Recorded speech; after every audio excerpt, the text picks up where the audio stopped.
Center for Social Justice. This is a training for strategic ministries, departments, and agencies of the Sokoto state government. It targets an outcome which is that national and subnational systems and institutions plan, fund, and deliver evidence-based programs that prevent and respond to violence against women and girls and harmful practices in all sectors. The planned output is that key government officials at the national and subnational level in all relevant institutions are better able to develop and deliver evidence-based multi-sector programming that prevent and respond to violence against women and girls, sexual and gender-based violence, harmful practices, as well as promote the sexual and reproductive health and rights of women and girls, especially those facing intersecting and multiple forms of discrimination.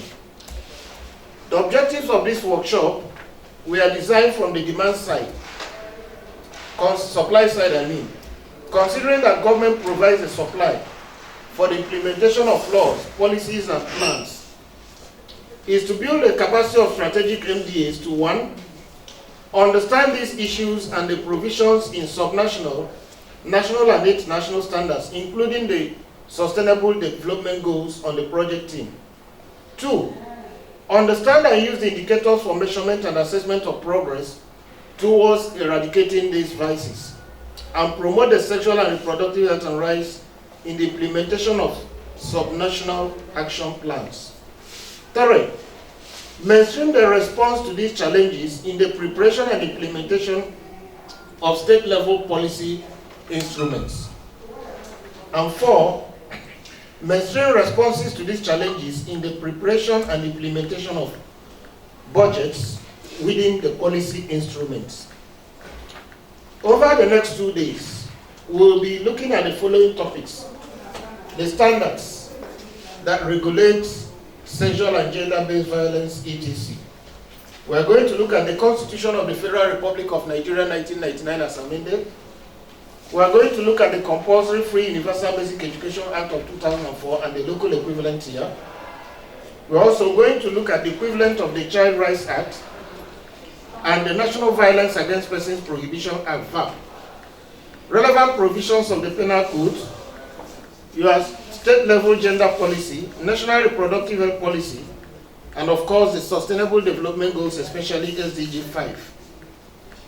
We are going as well to look at the Convention on the Elimination of All Forms of Discrimination Against Women, CEDAW, and the general comments and observations of the CEDAW Committee, as well as the United Nations Declaration on the Elimination of Violence Against Women, the VAO, the Beijing Declaration and Program of Action, Protocol to the African Charter on the Human and People's Rights on the Rights of Women in Africa, the International Covenants on Civil and Political Rights, as well as Economic and Social Rights, with their Limbo Principles and the Maastricht Guidelines in relation to state parties' obligations.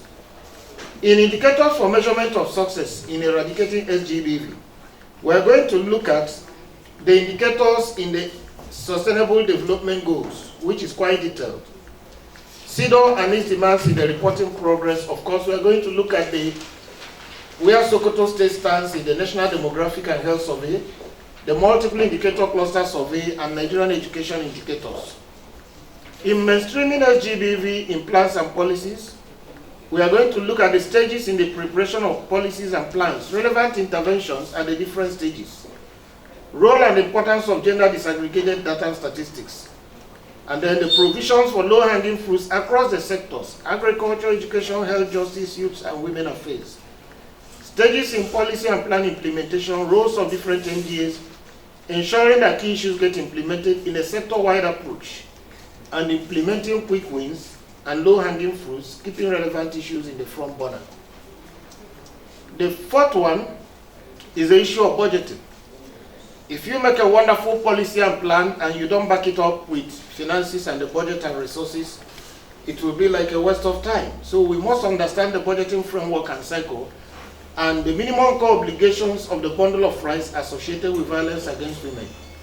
What can we do, even if it is at the minimal level, to ensure that we protect our women and girls from all manifestations of violence? Finally, we are going to look at strategies and knowledge products to intervene, even if over the short term, for the sustainability and as well as quick wins.